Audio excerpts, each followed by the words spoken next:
विजय वडेट्टीवार यांनी वैचारिक दिवाळखोरी काय असते याचं उदाहरण आज महाराष्ट्रासमोर ठेवलेलं आहे। ॲडव्होकेट उज्ज्वल निकम ज्यांनी अजमल कसाब सारख्या अतिरेक्याला फासावर लटकवलं, जो अजमल कसाब ज्यांनी आमच्या मुंबईकरांना छल्ली केलं, त्या ठिकाणी मशीन गनच्या माध्यमातून बेधुंद गोळीबार केला आणि अजमल कसाबच्या आतंकाचा नंगा नाच त्या ठिकाणी मुंबईकर आणि महाराष्ट्राने देशाने अनुभवला। आणि त्यावरती वडेट्टीवार काय म्हणतात तर कुठलाही वकील या विषयाला सहजरित्या न्याय देऊ शकला असता। वडेट्टीवार यांना खरं तर या विषयाची पूर्ण माहिती आहे का हा प्रश्न त्या ठिकाणी उपस्थित होतो।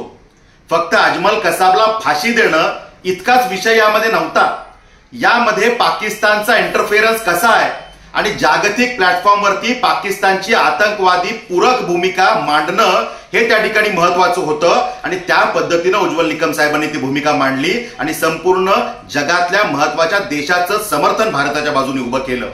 मला वाटतं की अशा पद्धतीनं देशप्रेमी उज्ज्वल निकम एका बाजूला आणि त्या ठिकाणी अनेक विषय म्हणजे 93 बॉम्ब ब्लास्ट असेल किंवा मुंबईमधला रेल्वेमधला साखळी बॉम्ब ब्लास्ट असेल, या सगळ्या विषयामध्ये मुंबईकर किती सफर झाले, किती त्यांनी त्रास झेलला हे मुंबईकरांना माहिती आहे। ते वडेट्टीवार साहेबांना माहिती नाही, कारण तो त्रास त्यांना झालेला नाहीये, त्यांच्या परिवाराला झालेला नाहीये।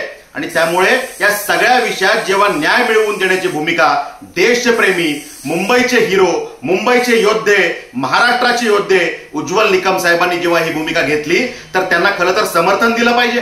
पण कुठंतरी काहीतरी माथे भडकवण्याचं काम करायचं अशा पद्धतीनं वडेट्टीवार साहेब वागतायत। आमची या माध्यमातून खरं तर मागणी आहे की उज्ज्वल निकम साहेबांसारखे देशप्रेमी त्यांच्या विरोधात खरं तर काँग्रेसनी उमेदवारीच देता कामा नये।